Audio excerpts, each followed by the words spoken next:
আমার চ্যানেলে তোমাদের সকলকে স্বাগত।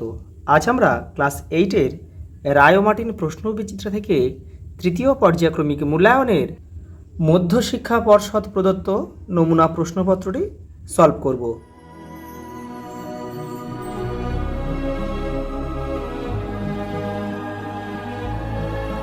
তোমরা যারা ভূগোল কিংবা পরিবেশের সেটগুলো দেখোনি তারা চ্যানেলের প্লেলিস্টে যাবে, ওখানে কিন্তু দেওয়া রয়েছে।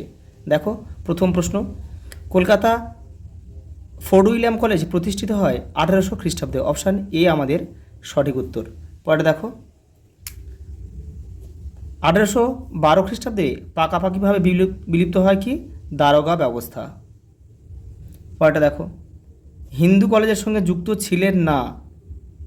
দেখো, এটা ডেভিড হেয়ার কিন্তু যুক্ত ছিল, এডওয়ার্ড হাইড ইস্টও যুক্ত ছিল, রাজা রামমোহন রায় যুক্ত ছিল। তাহলে হবে এটা নাথানিয়েল ব্রাসি হালেদ, এটাই আমাদের সঠিক উত্তর হবে। পরেটা দেখো, আত্মীয় সভা প্রতিষ্ঠা করেছিল রাজা রামমোহন রায় 1815 খ্রিস্টাব্দে। হুল শব্দের অর্থ হচ্ছে কি? বিদ্রোহ। 1857 বিদ্রোহে গ্রামে খবর নেওয়ার মাধ্যম ছিল রুটি। কংগ্রেসের প্রথম অধিবেশনে বেশিরভাগ প্রতিনিধি যোগ দিয়েছিলেন কোথা থেকে, কোন প্রদেশ থেকে? এটা হচ্ছে বোম্বাই থেকে। 1905 খ্রিস্টাব্দে বঙ্গভঙ্গের সরকারি ঘোষণা করা হয় 19শে জুলাই।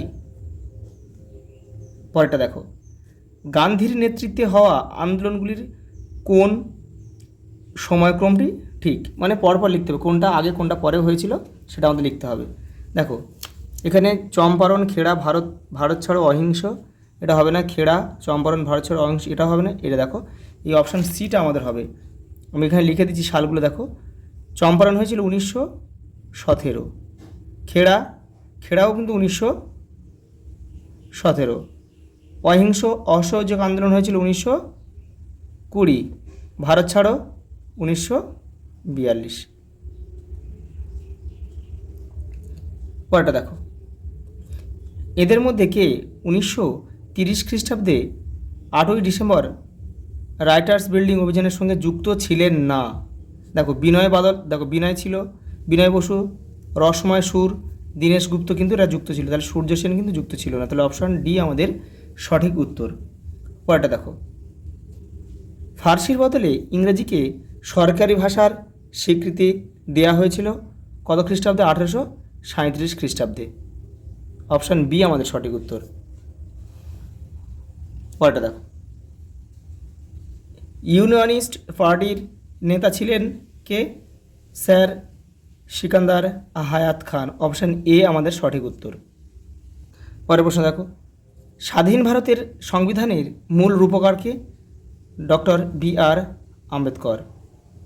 পরেরটা দেখো, রাজ্যসভায় রাষ্ট্রপতি নিয়োগ করতে পারেন কতজনকে? 12 জন সদস্যকে নিয়োগ করতে পারেন। পরে দেখো, এখানে ঠিক না ভুল লেখো। স্যার এলিজা ইম্পে সুপ্রিম কোর্টের প্রধান বিচারপতি ছিলেন, এটা ঠিক। পরেটা দেখো, শূন্যস্থান পূরণ করো। কলকাতা এশিয়াটিক সোসাইটি প্রতিষ্ঠা করেছিলেন কে?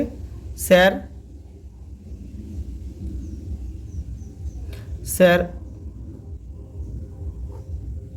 William Jones. সালটা একটু তোমরা জেনে রাখবে, এটা হচ্ছে 1784 খ্রিস্টাব্দে। পরেটা দেখো, বিমানান শব্দটি খুঁজে বের করো। Lord Cornwallis, Lord Bentinck, Warren Hastings আর উইলিয়াম পিট। এখানে কিন্তু উইলিয়াম পিটটা হচ্ছে বেমানান, অর্থাৎ বাদ যাবে, কারণ এরা তিনজন ছিলেন হচ্ছে বাংলার গভর্নর জেনারেল, এই তিনজনেই ছিলেন। আর উইলিয়াম পিট ছিল কিন্তু তৎকালীন ইংল্যান্ডের প্রধানমন্ত্রী, সেই জন্য কিন্তু এটা বাদ গেল। দেখো, এটা স্তম্ভ দিয়েছে, দেখে নাও। দেখো, আত্মারাম পাণ্ডুরঙ্গ, এটা হবে কি? প্রার্থনা সমাজের প্রতিষ্ঠাতা। তাহলে এখানে আমরা এ লিখব। নীলদর্পণ, দীনবন্ধু মিত্র। দেখো, হরিশচন্দ্র মুখোপাধ্যায়, হিন্দু প্যাট্রিয়ট, সম্পাদক ছিলেন ইনি। ইন্ডিয়ান লীগ হচ্ছে তোমার শিশির কুমার ঘোষ। তাহলে এখানে আমরা কী লিখব? ডি লিখব। আর শিবাজি উৎসব চালু করেছিল বাল গঙ্গাধর তিলক, মহারাষ্ট্রে, এটা হচ্ছে ই লিখব আমরা। পরের প্রশ্ন দেখো, কাকরি ষড়যন্ত্র কী? দেখো এটা হচ্ছে তোমাদের বইয়ের দেখো 123 নম্বর পেজে রয়েছে। দেখো কাকরি ষড়যন্ত্র মামলা, এই যেখান থেকে লিখবে, কাকরি স্টেশনে রেল ডাকাতির অভিযোগে ব্রিটিশ সরকার ভগৎ সিং ও তার সহযোগীদের বিরুদ্ধে কাকরি ষড়যন্ত্র মামলা করেছিল 1925 খ্রিস্টাব্দে। দেখো এই মামলায় রামপ্রসাদ বিসমিল, আশফাকুল্লাহ সহ 4 জনের ফাঁসি হয়। এখান থেকে এটা পুরোটা লিখবে। পরেরটা দেখো, কোন জাহাজে প্রথম নৌ বিদ্রোহ শুরু হয়েছিল তলোয়ার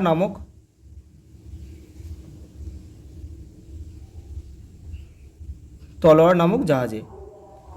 সালটা একটু তোমরা জেনে রাখবে, 1946 খ্রিস্টাব্দে।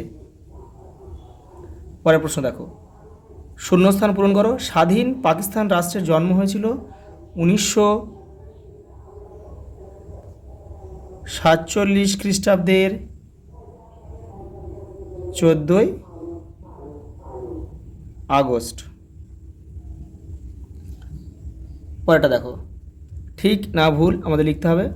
দেখো চৌধুরী রহমত আলীর লেখায় পাকিস্তানের প্রসঙ্গ ছিল, এটা কিন্তু ঠিক। পরেরটা দেখো, বেমানান শব্দটি খুঁজে বের করো। ধর্মনিরপেক্ষ, গণতান্ত্রিক, সার্বভৌম আর ধনতান্ত্রিক। এখানে আমাদের এই ধনতান্ত্রিক শব্দটা কিন্তু বাদ যাবে, কারণ এই বাকি তিনটে শব্দ হচ্ছে আমাদের সংবিধানের প্রস্তাবনায় কিন্তু রয়েছে, কিন্তু এটি শব্দটা নেই, তাহলে আমাদের এটা বাদ গেল। পরেরটা দেখো, পুনা চুক্তি কাদের মধ্যে হয়েছিল? দেখো আম্বেদকর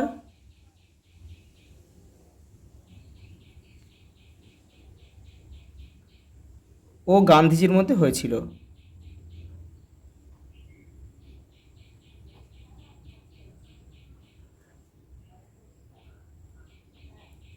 গান্ধীজির মধ্যে। সালটা তোমাদের জানতে হবে একটু। এটা হয়েছিল 1932 খ্রিস্টাব্দে। দেখো পরের প্রশ্ন, এশিয়াটিক সোসাইটি কেন প্রতিষ্ঠা করা হয়েছিল? তোমাদের বইয়ের দেখো পাঠ্য বইয়ের 44 নম্বর পেজে রয়েছে এটা উত্তরটা। দেখো এই যেখানে রয়েছে, দেখো উইলিয়াম জোন্স 1784 খ্রিস্টাব্দে কলকাতায় এশিয়াটিক সোসাইটি প্রতিষ্ঠা করেছিল। এখান থেকে পুরোটা লিখবে এই পর্যন্ত। দেখো পরের প্রশ্ন, দেখো কমিটি অফ রেভিনিউ কেন প্রতিষ্ঠা করা হয়েছিল? তোমাদের দেখো টেক্সটের 48 নম্বর পেজে রয়েছে এটা, এই যে এইখান থেকে তোমাদের লিখতে হবে। 1770 এখান থেকে পুরোটা লিখবে এই পর্যন্ত। পরের প্রশ্ন দেখো, মাদ্রাজে বীরেশলিঙ্গম পান্তুলু কীভাবে সমাজ সংস্কারের উদ্যোগ নিয়েছিলেন? তোমাদের টেক্সট দেখো 81 নম্বর পেজে উত্তরটা রয়েছে, তোমরা এখান থেকে লিখবে। এই যে মাদ্রাস প্রেসিডেন্সিতে এখান থেকে এই পর্যন্ত লিখে দেবে। পরের প্রশ্ন দেখো, তিতুমির কীভাবে ব্রিটিশ বিরোধী আন্দোলন সংগঠিত করেন? এই যে তোমাদের বইয়ের 86 নম্বর পেজে রয়েছে, দেখো এই যে 86, এইখান থেকে লিখবে। এই তিতুমির এখান থেকে এই পর্যন্ত লিখবে। পরের প্রশ্ন দেখো, সভা সমিতির যুগ কাকে বলে? তোমাদের টেক্সটে দেখো এটা 97 নম্বর পেজে রয়েছে, এই যে এখান থেকে তোমরা এই পর্যন্ত লিখবে। পরের প্রশ্ন দেখো, হিউম ডাফরিন ষড়যন্ত্র তত্ত্ব কী? 98 পেজে রয়েছে তোমাদের বইয়ের, এই যে দেখো এখান থেকে এটা লিখবে, যে হিউম ডাফরিন ষড়যন্ত্র তত্ত্ব। পরের প্রশ্ন দেখো, স্বরাজ্যপন্থী কাদের বলা হতো? তোমাদের বইয়ের 120 নম্বর পেজ দেখো রয়েছে, এই যে এখান থেকে এটা লিখবে। পরের প্রশ্ন দেখো, খুদাই খিদমতগার কাদের বলা হতো? 121 নম্বর পেজের উত্তরটা রয়েছে, দেখো দেখো ছিল খুদাই খুদমতগার, এইখান থেকে এই পর্যন্ত লিখবে। পরের প্রশ্ন দেখো, পাকিস্তান প্রস্তাব কি? এই যে 142 নম্বর পেজে তোমাদের বইয়ের উত্তরটা রয়েছে। পরের প্রশ্ন দেখো, কৃষক প্রজা পার্টির মূল বক্তব্য কী ছিল? রায়ান মার্টিন 288 নম্বর পেজ দেখো, এই দেখো কৃষক প্রজা পার্টির মূল বক্তব্য কী ছিল? এখান থেকে এই যে দুটো লিখে দেবে। কৃষক প্রজা পার্টি ছিল একটি অসাম্প্রদায়িক রাজনৈতিক দল এবং এই দল হিন্দু ও মুসলমান কৃষকদের স্বার্থে জমিদারি প্রথার বিলোপ, খাজনার হার হ্রাস, শিক্ষার প্রসার প্রভৃতি কর্মসূচি গ্রহণ করে। পরের প্রশ্ন দেখো, মান 3 এগুলো রয়েছে না, মান 2 বাকি রয়েছে কিছু। দেখো সংবিধান কাকে বলে? তোমাদের বইয়ের দেখো এটা 147 নম্বর পেজে রয়েছে সংবিধান। এই দেখো এই সংবিধান বলতে বোঝায় কতগুলি আইনের সমষ্টি, এখান থেকে এটা পুরোটা লিখবে। পরের প্রশ্ন দেখো, ভারতের রাষ্ট্রপতি পদে নির্বাচিত হওয়ার যোগ্যতা কি? দেখো 149 নম্বর পেজে তোমাদের বইয়ে এটা লাস্ট অধ্যায় এটা রয়েছে, কিন্তু দেখো দেখো রাষ্ট্রপতি পদপ্রার্থী হতে গেলে ওই ব্যক্তিকে কমপক্ষে 35 বছর বয়স্ক ভারতীয় নাগরিক এবং লোকসভায় নির্বাচিত হওয়ার যোগ্য হতে হবে। সরকারি কোনো লাভজনক পদে তিনি নিযুক্ত থাকতে পারবেন না। পরেরটা দেখো, টিকা লেখো স্যার সৈয়দ আহমদ খান। এই যে তোমরা এখান থেকে লিখবে, কিন্তু এটা পুরোটা লিখতে হবে। দেখো পরের প্রশ্ন রয়েছে, টিকা লেখো সাঁওতাল হুল। তোমাদের বইয়ের 84 নম্বর পেজে রয়েছে। দেখো এই যে সাঁওতাল হুল তোমরা লিখবে হচ্ছে এখান থেকে লিখবে। তারপরে এই যে এটাও তোমাদের লিখতে হবে, কিন্তু এপারেও কিছুটা রয়েছে, এটা পড়ে তোমরা কিন্তু একটু ছোটো করে লিখবে এই পর্যন্ত। পরের প্রশ্ন দেখো, জাতীয় কংগ্রেস প্রতিষ্ঠার ক্ষেত্রে হিউমের ভূমিকার সমালোচনামূলক বিশ্লেষণ করো। রায়ান মার্টিন 191 নম্বর পেজে দেখো উত্তরটা রয়েছে। দেখো এই যে এখান থেকে তোমরা লিখবে। এই বড় প্রশ্ন কিন্তু তোমরা মুখস্থ করবে না কেউ। দেখো হিউম ব্যতীত জাতীয় কংগ্রেস প্রতিষ্ঠা, তোমরা এই পর্যন্ত লিখবে, কিন্তু এপার থেকে এই যে এখান থেকে শুরু করবে আর এই পর্যন্ত লিখলে হয়ে যাবে। এই নিচেরটা লেখার প্রয়োজন নেই, এই পর্যন্ত লিখে দেবে। পরের প্রশ্ন দেখো, অর্থনৈতিক জাতীয়তাবাদের মূল বক্তব্যের সঙ্গে বয়কট ও স্বদেশী আন্দোলনের কোন যোগ তুমি খুঁজে পাও কি? যুক্তি দিয়ে বিশ্লেষণ করো।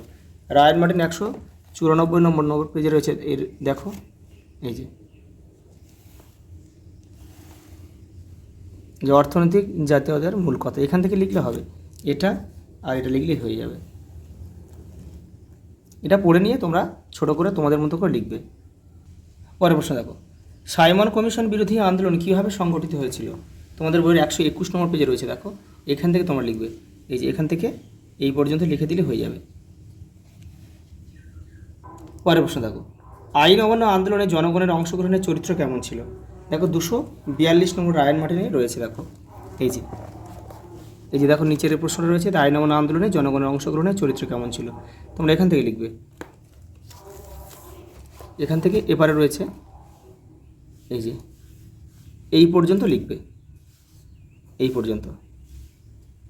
পরের প্রশ্ন দেখো, খিলাফত আন্দোলনে মহাত্মা গান্ধীর ভূমিকা বিশ্লেষণ করো। রায়ান মার্টিন 232 নম্বর পেজে রয়েছে। দেখো এই যে প্রশ্নটা দেখে নাও, পেজ নাম্বারটা একটু দেখে নাও, 232।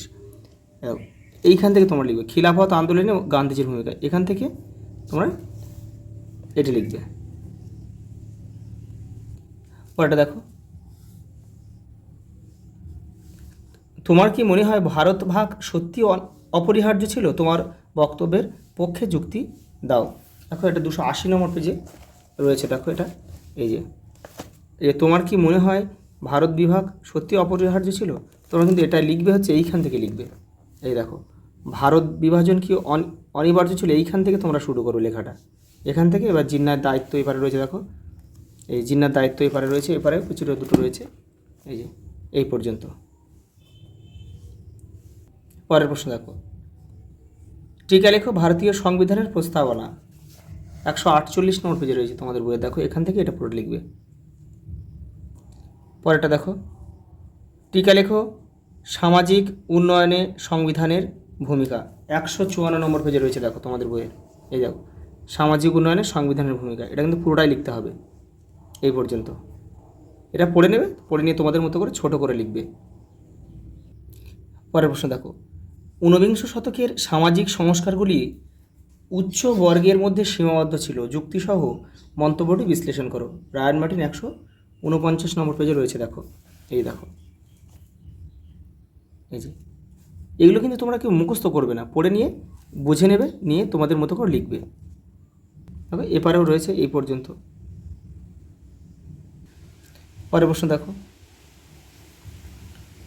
ঔপনিবেশিক শাসনের প্রভাব বিষয়ে বিরসা মুন্ডা ও নানা সাহেবের মধ্যে একটি কথোপকথন লেখো।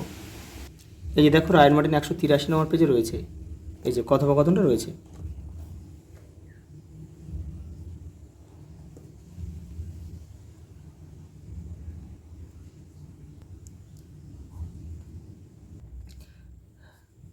পরের প্রশ্ন দেখো, চরমপন্থী রাজনীতির উত্থানের মূল কারণগুলি কী? তোমাদের বই দেখো 104 নম্বর পেজে রয়েছে, আবার রায় মার্টিন 195 নম্বর পেজেও রয়েছে। কিন্তু তোমাদের বইয়েরটা অতটা গুছিয়ে দেওয়া নেই, আমি রায় মার্টিন থেকে দেখাচ্ছি। এই যে এখান থেকে তোমরা করবে,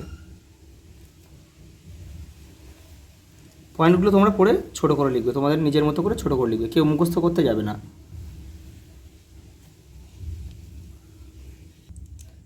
পরের প্রশ্ন দেখো, বঙ্গভঙ্গ বিরোধী আন্দোলনে জনগণের অংশগ্রহণের চরিত্র বিশ্লেষণ করো। তোমাদের বইয়ের 110 নম্বর পেজে রয়েছে উত্তরটা। এই দেখো, এখান থেকে তোমরা লিখবে, এখান থেকে এই পর্যন্ত। পরের প্রশ্ন দেখো, ভারত ছাড়ো আন্দোলন গান্ধীবাদী পথে হয়নি, যুক্তিসহ মন্তব্যটি বিশ্লেষণ করো। রায় মার্টিন 144 নম্বর পেজে উত্তরটা রয়েছে, দেখো এই যে।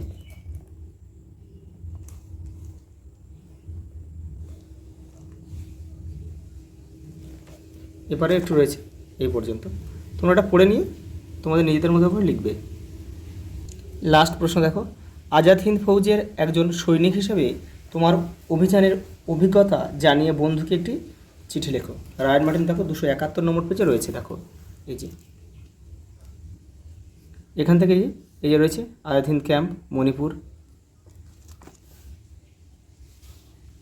এই যে